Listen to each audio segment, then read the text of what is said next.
झेलम के तट पर पोरस की सेना एकत्रित होती है। हाथियों, घोड़ों और सैनिकों की एक दुर्जय पंक्ति युद्ध के लिए तैयार है। पोरस अपने युद्ध हाथी पर सवार होकर अपनी सेना का निरीक्षण करता है।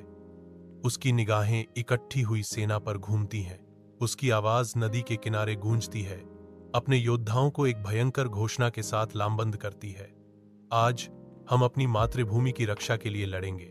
वह अपने आदमियों से दृढ़ रहने का आग्रह करता है। हमें अपनी जान की परवाह नहीं करनी चाहिए। पोरस अपनी बात खत्म करता है। उसकी आवाज दृढ़ है। हमें सिकंदर को दिखाना होगा कि भारत को जीतना आसान नहीं है। विशाल युद्ध के मैदान में सिकंदर और पोरस की सेनाएं इस्पात और क्रोध के बवंडर में टकराती हैं। अराजकता के बीच तीर आकाश में दौड़ते हैं, युद्ध के क्रूर नृत्य में अपने निशान पाते हैं। हाथी अपनी अवज्ञा की घोषणा करते हैं। उनके विशाल रूप विनाश की सिम्फनी में योगदान करते हैं। पोरस वीरता का एक दिग्गज दुश्मनों को मार गिराता है। उसकी हर मार उसकी शक्ति का प्रमाण है। अलेक्जेंडर समान उत्साह के साथ अपनी सेना का नेतृत्व करता है।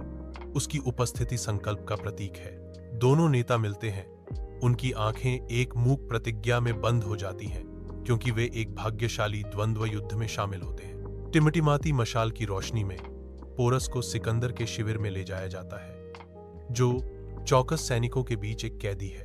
अलेक्जेंडर पोरस के पास जाता है। उसकी निगाहें तेज होने के साथ हवा उत्सुकता से भर जाती है। अलेक्जेंडर पोरस से भिड़ता है। उसकी आवाज गूंजती है, मैं तुम्हारे साथ कैसा व्यवहार करूं?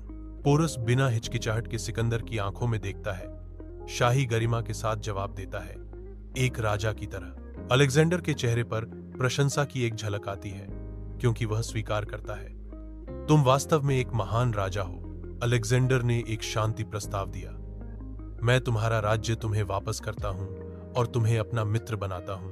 पोरस अपने राज्य लौटता है, जिसका स्वागत एक उत्साही भीड़ करती है। उनकी जयकार पूरे देश में गूंजती है। उनके लौटने का जश्न मनाती है। सूर्य पोरस के चेहरे को प्रकाशित करता है, जिससे उसकी विशेषताओं में अंकित संकल्प उजागर होता है। पोरस अपने वफादार विषयों को संबोधित करते हैं। उनकी आवाज दृढ़ विश्वास से गूंजती है, मैंने सिकंदर से लड़ाई लड़ी और हार गया, लेकिन मैंने अपना सम्मान नहीं खोया। वह कसम खाता है, मैं हमेशा तुम्हारे लिए लड़ूंगा।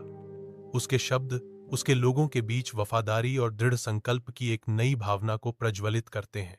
समय संघर्ष के किनारों को नरम कर देता है, जिससे एक अप्रत्याशित बंधन बनता है। पोरस और सिकंदर दोस्त बन जाते हैं, जो आपसी सम्मान से एकजुट होते हैं। साथ मिलकर वे शांति और समृद्धि के एक युग की शुरुआत करते हैं। उनके राज्य उनके संयुक्त नेतृत्व में फलते फूलते हैं।